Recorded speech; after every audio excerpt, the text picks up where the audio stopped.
All right. Hello, everyone. Welcome to the Prevent Child Injury webinar on practical tips for using AI for injury prevention outreach. I'm Katrina Boylan, Senior Research Writer at the Center for Injury Research and Policy. We also, on the webinar, have Katie Donovan, who's the Prevent Child Injury Coordinator, and she'll be monitoring the chat and the Q&A for questions, sharing links, that kind of thing. And then today's presenter is Tracy Meehan, the Director for Research, Translation, and Communication. And she is here to give us a look into how we have been using AI to support our research and health communication activities. And I know Tracy has a lot to cover today, but we should have time at the end for questions. So, of course, feel free to drop those into the chat or the Q&A anytime. Also, just note this is going to be recorded and will be posted on the Prevent Child Injury YouTube page. All right, I think that's it for the intro. So I think we're ready to go, Tracy. Take it away.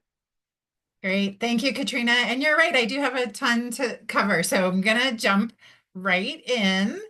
I wanted to kind of level set here with us to really be able to understand and evaluate AI programs. I think it's important to have a baseline understanding of how they work. So I'm going to start by giving a super quick background here just so everyone is on the same page. There are much more in-depth descriptions of this. So if you're interested in learning more about how these programs work, I definitely recommend going out and taking a look. We even have a video that we recorded on the CERTC YouTube channel, and Katie put the link in the chat to be able to go and look at that. But I definitely recommend learning how the programs work if you're going to be using them. But just to kind of give a very quick overview, there's this thought that when you use a generative AI program or a large language model like ChatGPT and other programs like that, that there's this, when you ask them a question, that there's this robot brain back behind a curtain that thinks about your question, does some research on the best way to find the answer, and then shares it with you. But that isn't exactly what's happening. So let's talk about what really is working behind the scenes. Okay, so how do they work? It starts with how they learn. This is going to be a dramatic oversimplification of the process, but essentially there are some source materials that are selected and fed into the program. And then there's a complicated statistical model that's developed to help the chatbot or the generative AI program be able to use those source materials to develop answers to the questions that people have. Then there are trainers that ask the model questions and modify the statistical model to help the program learn when it's getting the answers right and how to make the model better. So what goes into those models? Each individual software program is using different source material and they are all proprietary. So we don't actually know exactly what is being fed into them.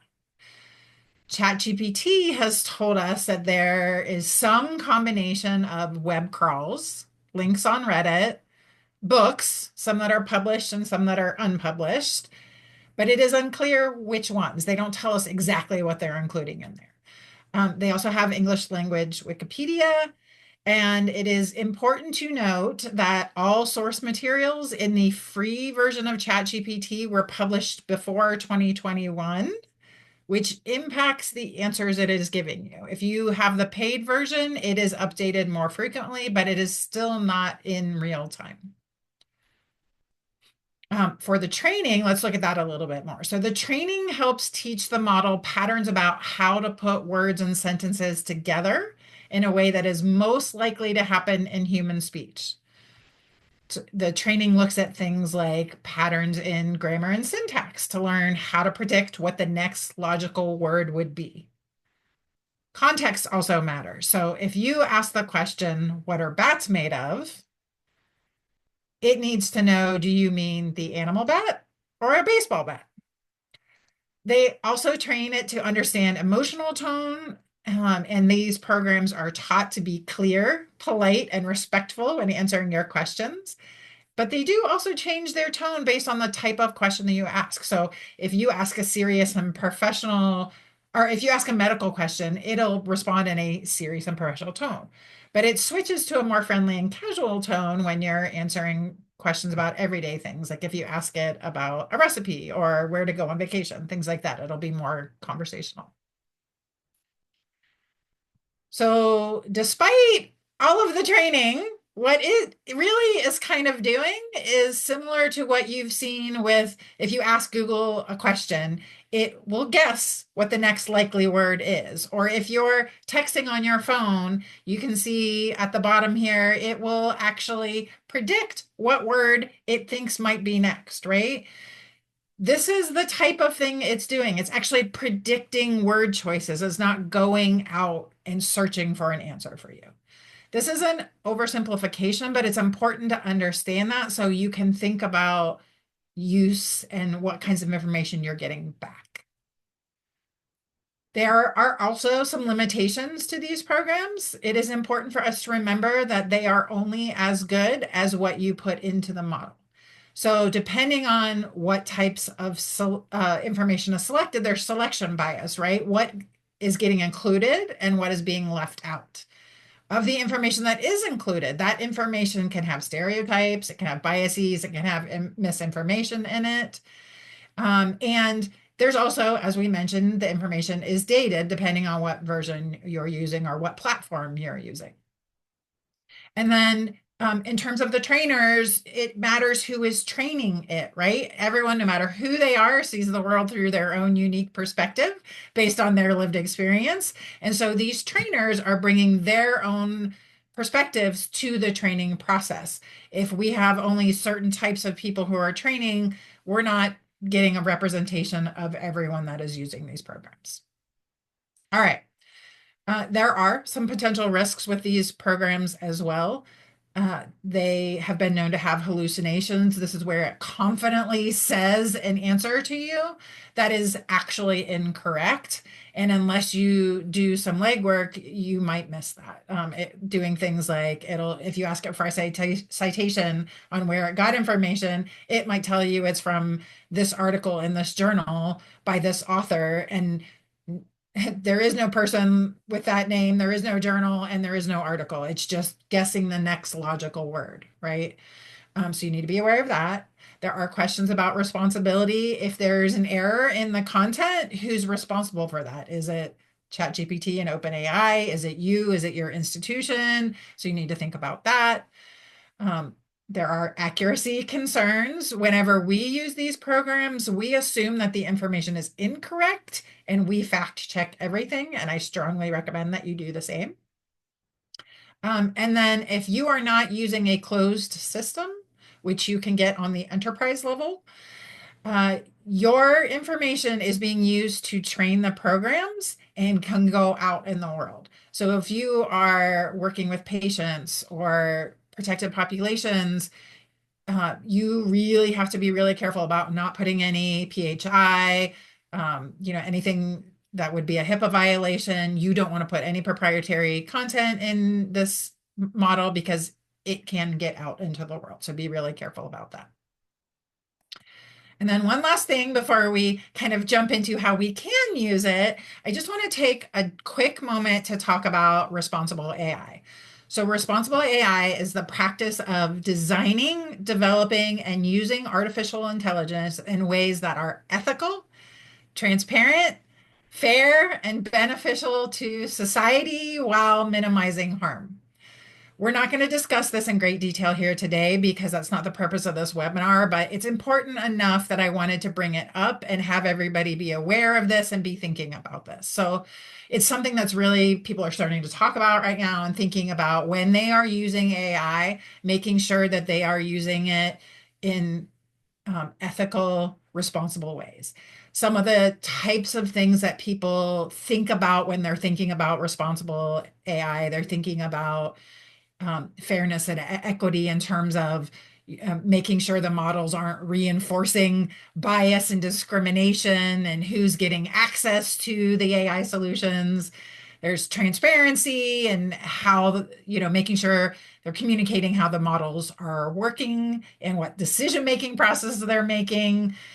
privacy and data protection to, making sure they're protecting our data, accountability, risk mitigation, ethical use, inclusivity and accessibility, even the environmental impacts that these programs have on the world and being responsible with our use of that, governance and regulation, the social impact, and then making sure that these programs are continuing to learn and improve as we go along. So again, that was a super quick overview, and I can talk about that in more detail if anyone has questions, but important to kind of think about that as you are using these programs. Okay. All of that said, there are, I think, some really fantastic uses for AI. These are not all inclusive, but I think they hit some of the key areas that we think about potentially in public health. So it can help us do things like save time, even in drafting emails and analyzing data and writing letters and assisting with presentations and all kinds of things. We can use it to create personalized interactive learning materials. We can use it to help improve our grant writing, even having it summarize grant requirements by uploading PDFs and things like that, lit reviews, that type of thing. We're going to talk a little bit today about increasing representation, which I think is really important. It can help us get our information out in a broader way. It can help us track trends. It can help us brainstorm innovative approaches to behavior change and even reduce health disparities. So we're going to touch on some of these, not all of them today, but I think, I'm excited about the possibility that AI can bring to public health. So because you are here to learn about tips how to actually use this, I wanted to go ahead and jump in and start giving some examples. Now, I could have gone into ChatGPT and done this live with you, but to go back to that responsible AI, every time you put AI prompts in, you are using resources. So, and I give this talk a lot, so I don't want to continue to put these prompts in over and over and over again just for demonstration purposes. So I have screenshots, but if you have any questions, we can definitely talk about that. So these are some examples of how we have used AI. We use ChatGPT. It is one that our institution supports, and we do have an enterprise level access to it, and we do pay for that. The ones I'm sharing today are using the paid version, but you can use the free version as well for most of what we're going to be talking about. Okay, so one thing we like to do is we have a lot of research, which we work with a lot of researchers. So we want to help use these programs to help us get information out about our research. Here you can see a screenshot where I uploaded a copy of one of our actual research articles, and asked it what are the main findings of this article. If you have the paid version, you can upload full PDFs like that. If you have the free version, you may need to copy and paste sections of the document in, but you can do that. So I asked it, what are the main findings of this article? I would not trust it 100%, but it does a really pretty decent job of being able to pull out the main findings of the article. I then asked it to explain the findings to me like I'm an adult with a 6th grade reading level. It's really important for us to be able to talk about our work in ways that are accessible, that more people understand. We know here in the US, the health literacy and reading literacy levels are often quite low. So we try and find ways to talk about our research that make it so that the largest percentage of the population can actually understand what we're talking about. So this is one way we can try and do that. This is a great thing to do if you're, for instance, getting ready to go talk to the media about your research or something like that, where it's a broad audience. It can help. Sometimes our researchers get really technical with their terminology and how they're talking about it, and this can help think them through ways that they might want to consider talking about it to make it more accessible. We also have done things like have it create social media posts based off of the research that I can use to post on X, formerly Twitter, and even include emojis and hashtags when relevant. And it does a pretty decent job. I asked it to act as a health educator and design an Instagram reel based on the research and include recommendations for images. Again, does a pretty nice job. Now, this you have to would then have to actually go and create the reel and access the visuals, but it gives me a good place and a place to start. I even had it write a script that a doctor could use to talk to the parent of a young child about the findings from the study. I work at a children's hospital, and this would be a great way to role play with doctors. Here's how you can talk to our patients about this topic. And it does a pretty good job.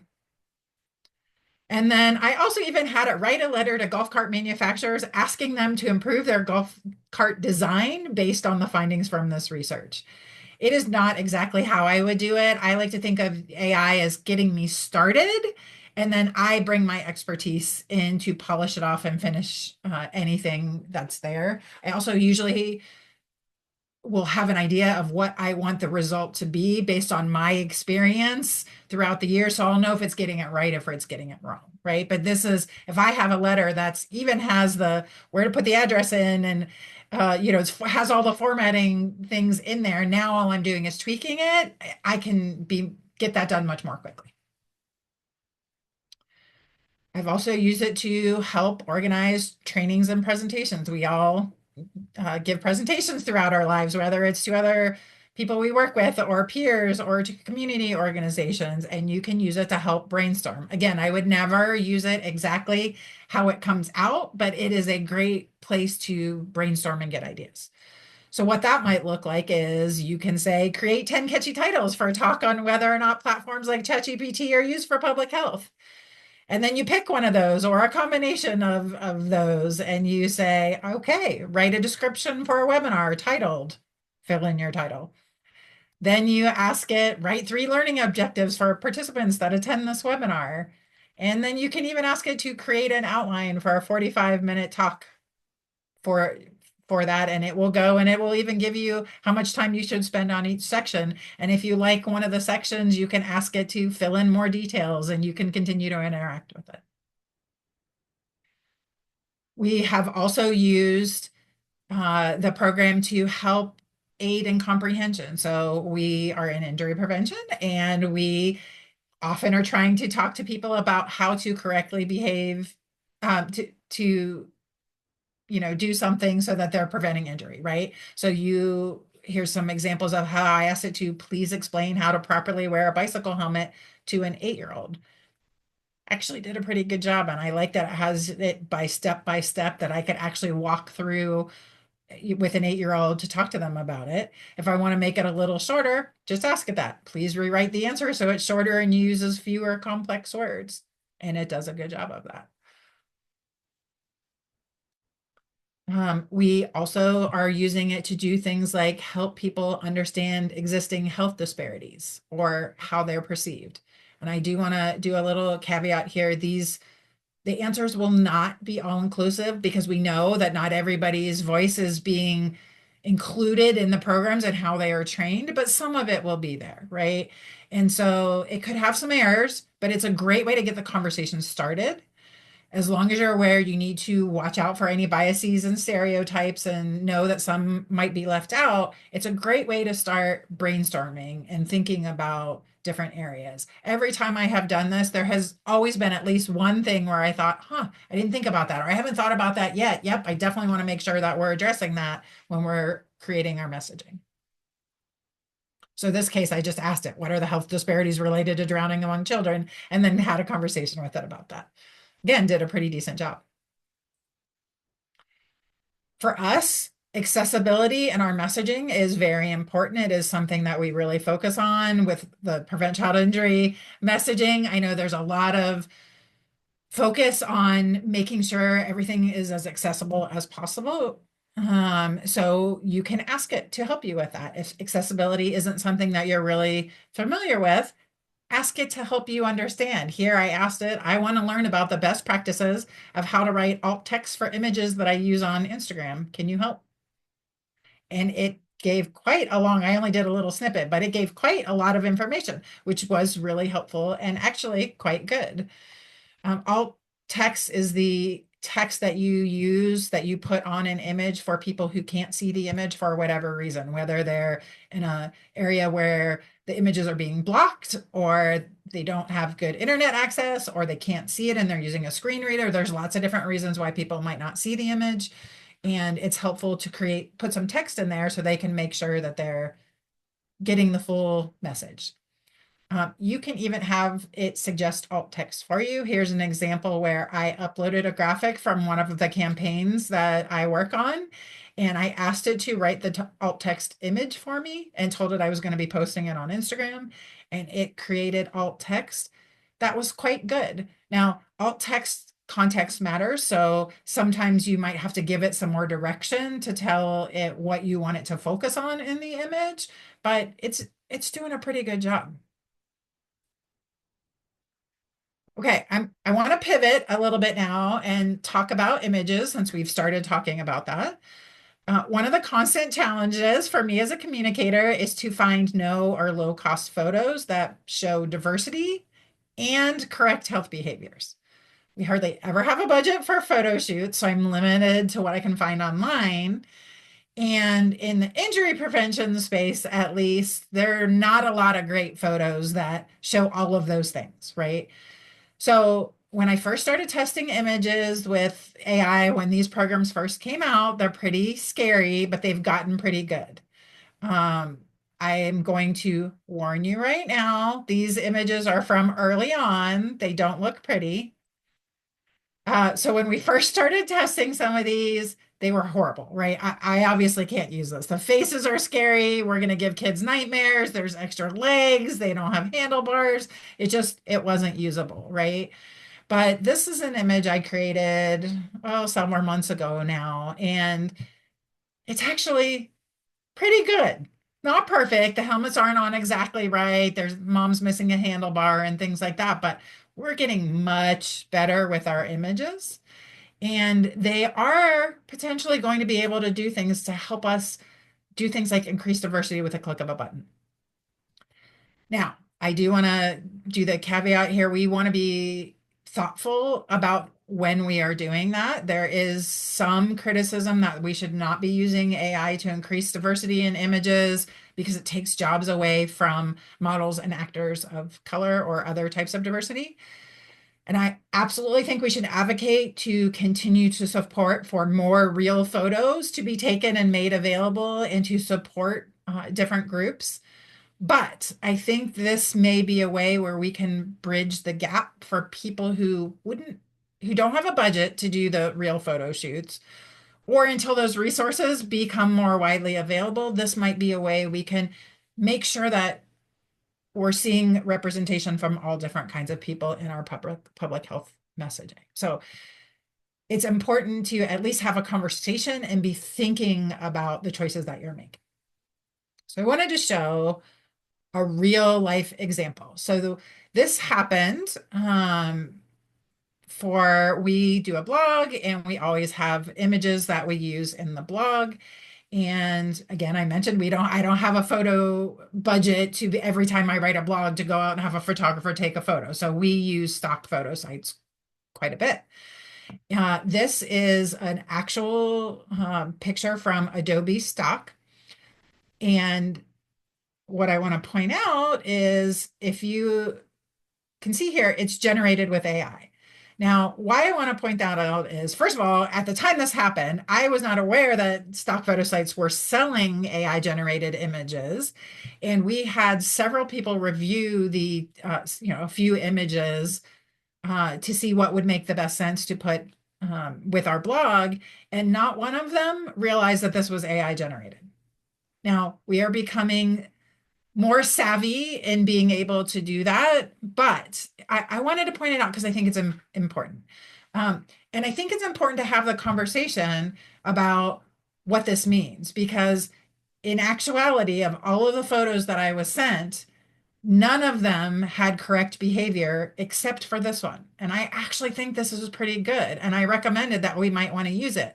But then we had to have a larger discussion at our institution about, are we allowed to use AI generated images? Is that okay? Do we need to disclose that it is AI? What do we think about that? And so it's important to think about how your institution or how you personally feel about some of these things and what that looks like. Um, yeah, so, it is rare. I agree that we find good child passenger safety photos. So I was excited to find this one. Now, I did want to point out one more thing. In many of the stock photo sites, they have this more from this series, so you can see other images. Usually, there are other photos that were taken during the same photo shoot. But in this case, there are other child passenger safety photos. Not one of the other photos in the series showed correct child passenger safety behavior. And I want to mention that because for us, oftentimes I'm working with somebody from the marketing department who is not trained in injury prevention and correct behaviors. And so it was really important for me to be really clear with her to say, you can use this one photo, but do not use any of the other ones from that series. Just because I'm approving one does not mean I'm approving all of them. So important to have some of those conversations. So I wanted to go a little bit more into this AI generated images conversation because I think it's important for us to really think about the bias that we talked about at the beginning of this presentation. This is a real life example that happened that I think was really telling for me. So we're having a conversation with one of our sports medicine doctors who was telling us, I have this new paper on golf related injuries in women. And I want to see if I can use AI to create an image that I can use in my presentation so I don't have to pay for a stock photo. It's not, it's not part of an educational campaign that's going out to a lot of people. I'm just doing it at a presentation, don't have a budget for photo. What can I do? And so he asked, help me create an image of a group of women playing golf. That's it. That was the only instruction. What came out was this photo. Now, I don't know about you guys, but any place that I have ever played golf, this is not what the women look like. So without asking for specific things, there is a fair amount of bias in the image that came out, right? I decided to give the program benefit of the doubt, and I decided to change the prompt. So I asked it, please make this image more photorealistic and show more diversity. This is what happened. I don't know what it thinks diversity is, but to me, there's not a lot of change in diversity there, right? So it really made me think as people are out there creating images, it is really important for us to be aware that there are biases in these programs. So, what can we do about that? I ran across this resource that I thought was really interesting. So, Dove, they have the healthcare products, soaps, lotions, things like that. They have come out and said, we are only going to use images of real women. We are not ever going to use AI generated images of women in our campaigns and our messaging. However, we acknowledge that that comes from a place of privilege because we have the money to be able to do that. And we know that not everybody will be able to do that. So we, as a company, are going to put together this Real Beauty prompt playbook. And in it, they have a bunch of different prompt examples of how you can use AI generated assisted programs to create prompts that will help you get more real images. It is not perfect. It is a little bit dated. I would say some of the language, you want to make sure if you're trying to show images of certain populations that you are using the language that they would use to describe themselves. So it's not perfect. It is also created a little bit more for photographers that understand, you know, the all of the different words they're using. If you're not a photographer, you might not understand all of the different things. So it might be not be perfect, but it's a good jumping off point, and I think it's something worth looking at. I used that prompt book to create some different images of women playing golf, and these are what I came up with. And to me, this is much more realistic and allows us to present images that might reach different populations and images, honestly, that I am not able to find on stock photo sites. So I think there's some real potential with these programs if we are intentional in the way that we are using them. Okay, Speaking about images, so I wanted to show some examples of things that we have been able to do with it and some what we're playing around with a little bit. So the first image on the left is one of the things that we have noticed is most, maybe many of the images in the stock photo sites, it looks like you're in a higher income home, right? So it makes it hard for us to talk to populations that don't have these perfect spotless homes that cost a lot of money to get there. But they still need to have messaging for everybody about our injury prevention messaging, right? And so the image on the left, I wanted to create an image that was of a child in a high chair in a lower income high-rise apartment. And it's not perfect. It doesn't have the straps you need and things like that, but it's a lot closer and might be more realistic to some families that we might be able to do something with that, right? So we're exploring some things like that. The other three images are all images that I created as part of some messaging we were doing at our hospital. We had a huge increase in lawnmower injuries this year for some reason, or I guess I should say last year at this point. And we were trying to get some messaging out about that.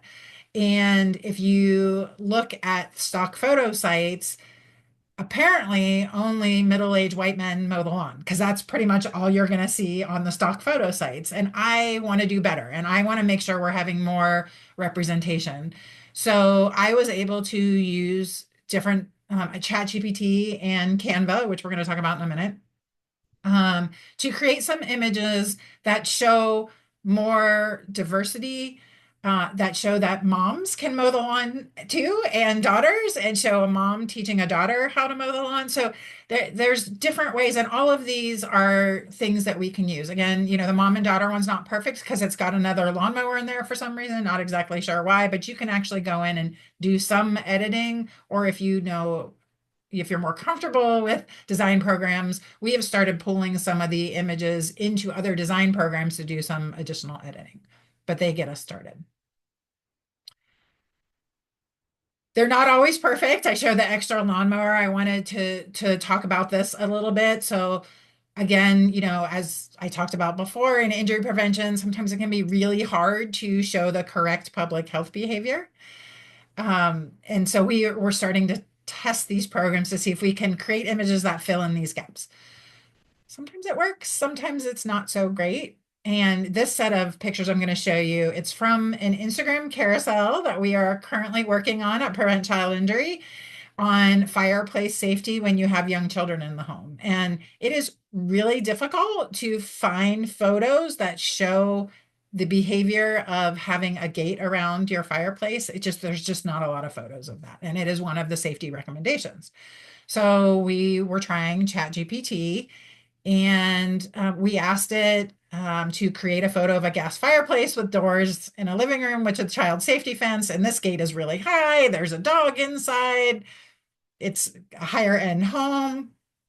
So we're like, okay, we can do a little bit better with this. So then we asked it to make the fence smaller and tighter against the fireplace and remove the dog. And now it's a completely different house, and the fencing gating is kind of not near the fireplace at all. So again, not perfect.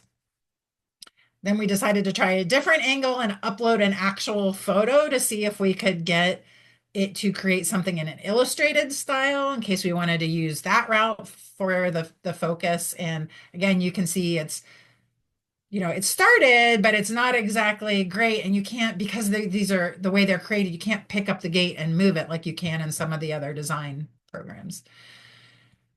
We were able to get this version. It is not perfect. And this is where we ended up um, being able to, we're going to use this photo in some form, but modify it in a different program. And I do see, Katrina, it is important to note that the photo that was uploaded was taken by one of our staff members. So it wasn't a stock photo that we're taking someone else's work. It was a photo that we created that we were trying to see if we could use in a different way. At this point, we decided to stop. And I wanted to talk about, we could have kept going and kept asking it a bunch of different questions to try and make it do what we wanted to do. But back to that responsible AI, we decided to be good stewards of resources and stop trying. It clearly wasn't going to get there for us, so we stopped. And that is something that we can do to be more responsible users of AI. Okay, I also wanted to share this. There's a whole presentation. The link is on the slide. Katie's going to put it in the chat as well. But I thought this was really cool. There's a group called Better Health Connect who actually used AI to develop an entire health communication campaign from start to finish, and they claim 30 minutes. So they used Perplexity, which is an LLM similar to ChatGPT, to do some lit review and background research on the topic they were interested in.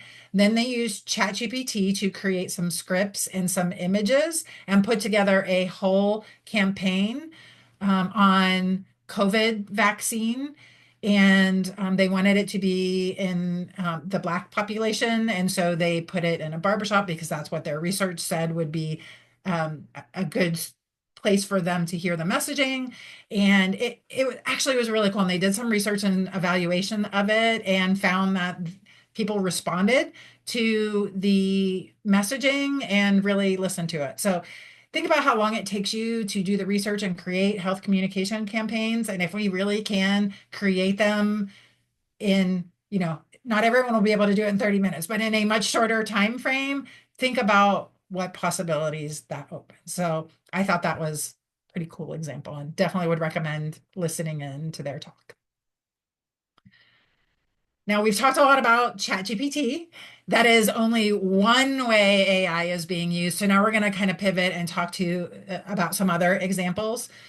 If you do any work in health communication and you don't have a huge budget on your own, you are probably using Canva. If you aren't, you absolutely should be. Um, so I strongly encourage that. These are some examples that we have done using Canva for different messaging campaigns that we have put out. Um, Canva now has their Magic Studio, and this is an example of using the Magic Write feature, where it is basically they have a large language model embedded into, I think it's Perplexity, but I'm not 100% sure on that, embedded into Canva now, and you can do the same kind of thing. So here you can see I asked it to write a blog post aimed at 12-year-olds who will be learning how to mow the lawn for the first time, teaching them how to mow safely and prevent injuries. And then I gave it some additional guidelines about having the tone be conversational yet informative, and formatting for readability and things like that. Hit generate, and within a minute, I had this document over here, and it continues to go on. You can't see the whole thing, but it gave me an outline of different sections and why it mattered. And all I had to do was click on the header and pull in an image from Canva of a lawnmower. And if I wanted to, I would have a blog post or a newsletter to use like that with just a little bit of editing. You can do this with social media posts. I could have kept going and turned it into a whole bunch of different things, all from the messaging based on that. So if you are not using the Magic Studio features, I strongly recommend it. You do have to have the paid version of Canva to do that. If you are a nonprofit, you can get it for free. I would, in some cases, not everybody can do that, but I would definitely recommend taking a look at doing that. Okay, another example with Canva is a video that we created. So we were again doing some messaging on child passenger safety as part of a national campaign. To create this video, she just had to select a few photos and typed in a 2-sentence prompt for it to come up with a text for the video. And within 15 minutes and a couple of tweaks of the language, she had a video that we did end up using as part of that campaign. And here's the video.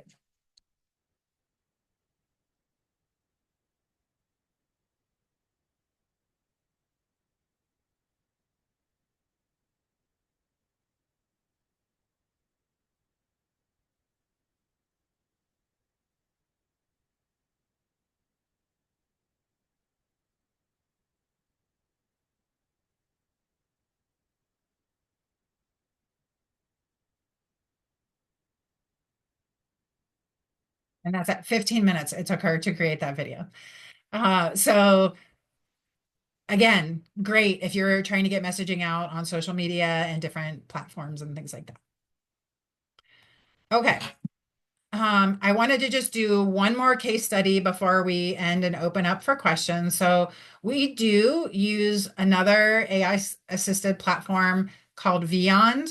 That is a video generating platform. If you think about the whiteboard videos or the cartoon videos, it creates that. It has traditionally been a program that requires a fair amount of understanding about design and how to put things together and how to use the software. Within the last, I think, year and a half, 2 years, somewhere recently, they released a feature called Vyond Go. And so this is a text to video portion of the platform. You do have to pay for this platform, so you do have to have a budget. We have kind of the mid tier, but it allows you to do that same thing, type in a couple sentence prompt, and it will create a video from you from start to finish. And I'm going to show you what that looks like. So, also another caveat, there's lots of video creation programs out there that are using AI. One is not better than the other. I'm not saying this is the best. I'm just using this as an example because it's the one that we use. So, do your research. Different ones have different features. So find the one that works for you and that works with the skill set that you have in your organization. Okay. So for the video, just to kind of give everybody some background, we wanted our audience to learn about the dangers of marijuana edibles to young children. And we wanted to help people learn how to talk to parents about this issue in a non-judgmental way where they gave enough information and learned about the topic. The group that we were working with was medical students, residents, and fellows who were learning about this topic for the first time. So as a group, we decided that the best kind of video that we would want was a role modeling video where they would actually see a doctor talking to a patient about this topic and how that conversation might look. Okay, so we did the couple sentence prompt, and within a minute or less, Vyond created this video. I'm not going to play the whole thing. I'm just going to turn it on a little bit so you can kind of get a feel for what it looks like. Hi, have you heard about the dangers of marijuana edibles in young children? No, I haven't. What should I know? Well, marijuana edibles can look like regular candy or baked goods, making them attractive to young children. If a child eats a marijuana edible, they can experience symptoms like dizziness, confusion, and sleepiness. Okay, so the video goes on. We knew right from the beginning that there was going to be some things that we would want to change, like being in injury prevention, having somebody ride by on a bike with no helmet was not something we wanted, right? But the content overall that it put together in the script, we were really impressed, and it was much better than what we were expecting. So we decided it would be worth it to go ahead and do the video for the program. But I do want to talk a little bit about some of the things we had to change so you know the amount of work that does go into it. It's not just like this and it's ready to go, right? So we wanted to make sure that the language that was being used was more conversational. We wanted to use more plain language concepts to address some of the technical or complicated words or sentence structures. We wanted to incorporate some components of the health belief model that we know can help change behavior. So we wanted to include messaging around perceived susceptibility and self-efficacy and cues to action and things like that. So we did go in and modify the script thinking about some of those things. We also wanted to make sure we addressed some character and layout issues. So it's great about AI is that it was able to generate a storyboard for us. And with a click of a button, we had two people having a conversation across the table.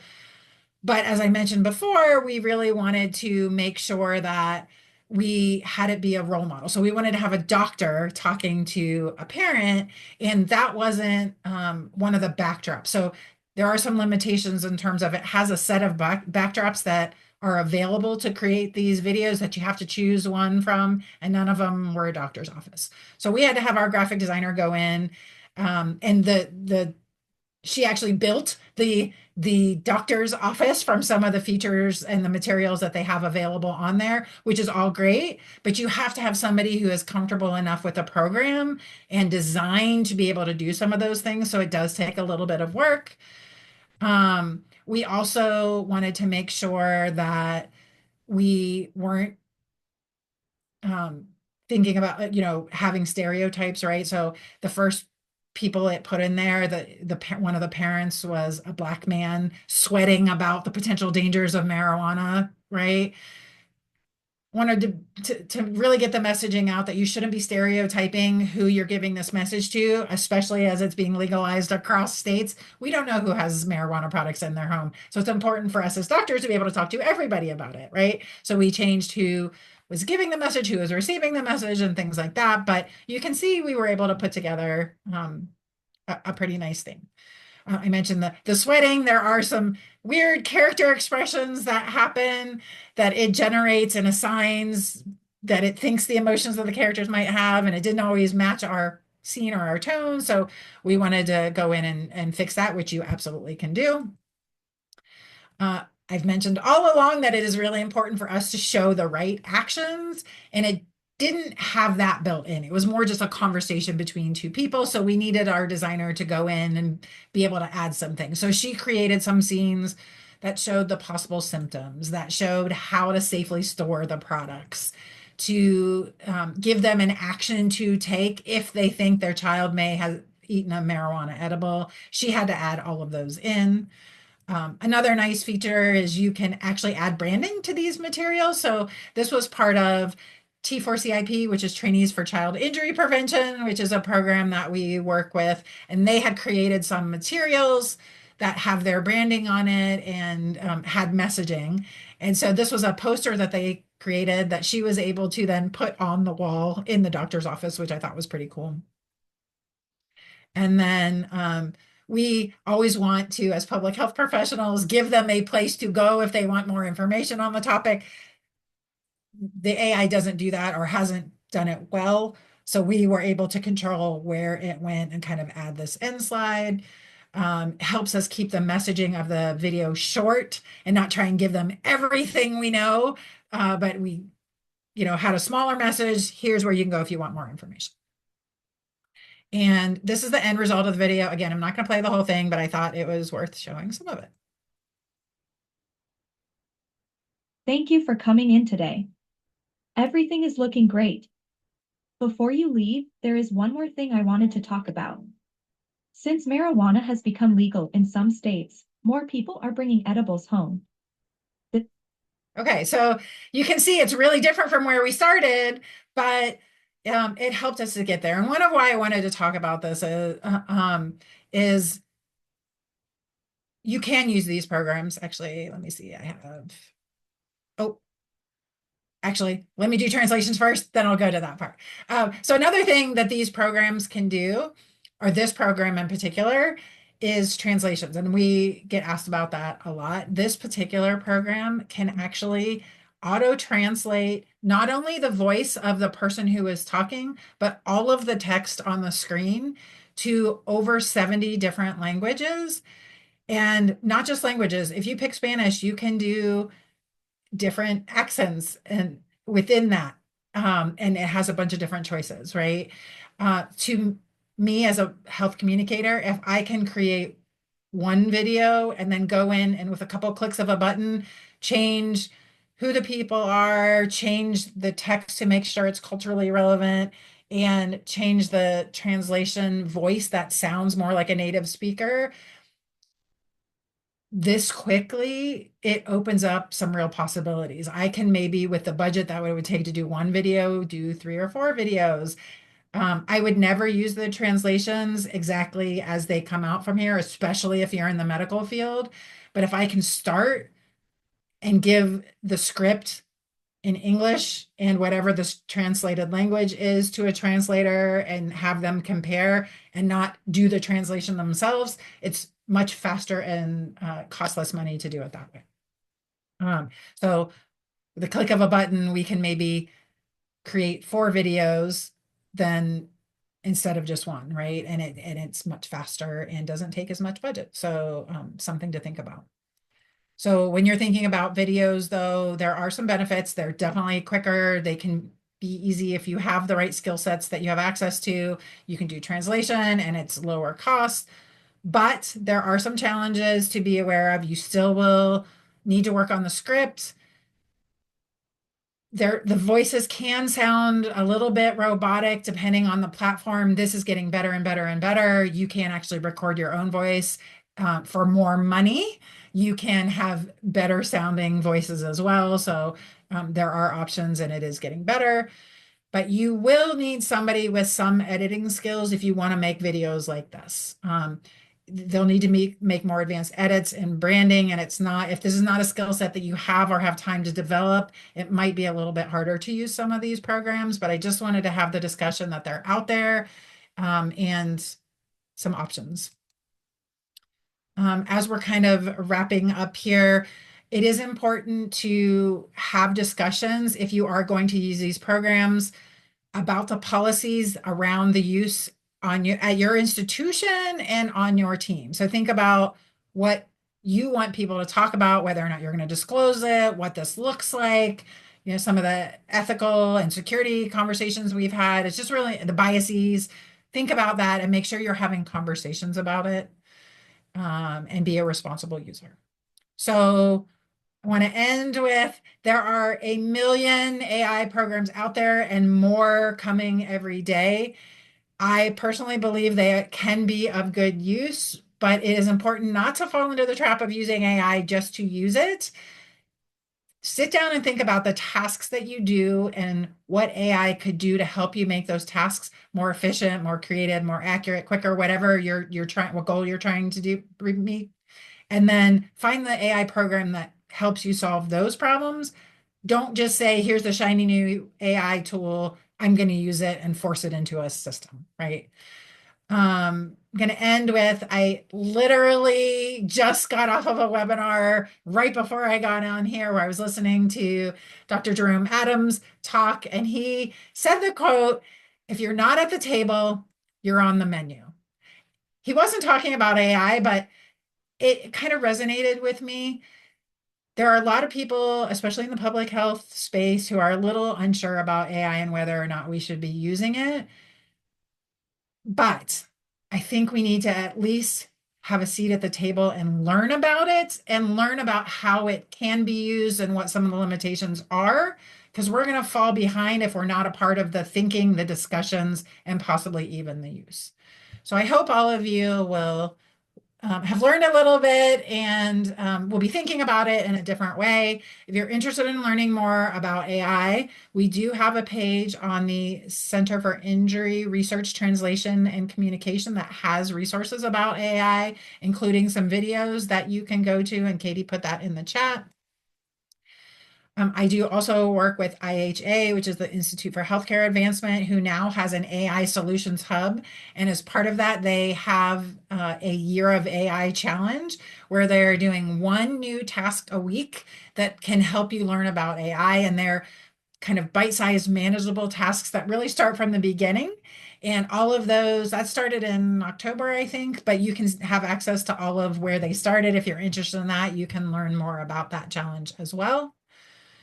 Not related to AI, but I did want to mention this as well because AI is being used to create and in social media quite a bit. There is a training coming up that several of us are hosting on audience-centered social media. It is a 4-hour virtual training and registration is available now. And the link for that is in the chat as well. And that's coming up on February 20th. I know we don't have a ton of time, but we'll open it up to questions. And I do want to thank you for joining us and stay connected with Prevent Child Injury in a couple of different ways. So with that, I'll stop sharing my screen and see if there are any questions. All right. Thank you, Tracy, for that presentation. And yes, we do have one question, which I thought was a good one.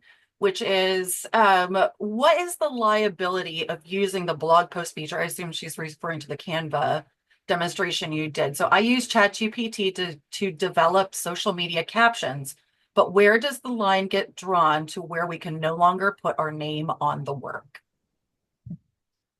Yeah, so we're in a really interesting space with AI right now, and there's not great answers on that, honestly. If you do things like research, right, some of the journals are requiring that you do a checklist of if you used AI and how you used it. And depending on how much you've used it, some of them are even saying ChatGPT or some of these programs should be listed as an author, right? And other journals are saying no, they shouldn't be listed as an author. So I think it's really important to have a look at what your institution says about that, and be really thoughtful. You could use it maybe and say it was generated by the program, but you have to think about what that looks like. There's no clear lines being drawn yet, but it is a fantastic question for sure. And I guess I'll just add to that. So I know I personally, as a writer, I'm using it also as kind of my first set of eyes. Instead of maybe sending it off to a coworker to say, can you prove this or something, I'll take something I've already written and say, can you polish this? Can you make it more professional? Can you make it more conversational? Or the other thing though is that I've learned about this is I also ask it, though, if I ask it to proofread it or do anything like that, is I ask it to list off the changes it made at the end. And so again, I think it's about learning how these tools can really be useful to, against, not necessarily do it from scratch all the time, but how are you going to be able to, make a process a little faster? And maybe again, we've gotten some great ideas for stuff from ChatGPT. So again, as long as I think it's not supplanting your original work all the time and you're claiming credit for it, again, I think we're okay on that. But as Tracy said, everything needs to be checked anyway. Again, just finding ways where it can be useful is just that's what we've done in the last couple of years, and it's really been helpful. So Yeah, I think the other thing to that too is we very rarely will actually put in a prompt where we use it exactly how it is. I mean, I showed examples of how you can do that, but I have been in the field enough that I know what should be in there and kind of how the language is. And if you use something straight from ChatGPT, it sounds like it was created by ChatGPT, right? It doesn't always sound like a real human. So we change it to our language, or honestly what Katrina says, really more often than not we're writing it ourselves and then using ChatGPT to polish in a lot of cases for those bigger long things like newsletters and blog posts and things like that. If you're doing it for alt text or social media posts, it's a little more usable, but yeah, these conversations are important to have for sure. all right. So I don't see any more questions coming in. So I guess, Tracy, any final thoughts? No, All set? yeah, I hope everyone starts to explore AI and see what some of the possibilities are. I know a lot of people are a little fearful about it, so hopefully this helps give some ideas. Get out there, try it, talk about it, and let us know if you have any questions. We're always happy to answer any questions you may have. Just a note, Katie did drop the link to join if you're not a PCI member, Prevent Child Injury member. Do join us. It's free. Also, feel free to share this with your colleagues. We're always looking for new voices to reach. So thank you, everyone, and enjoy the rest of your day. Yep, thanks everyone.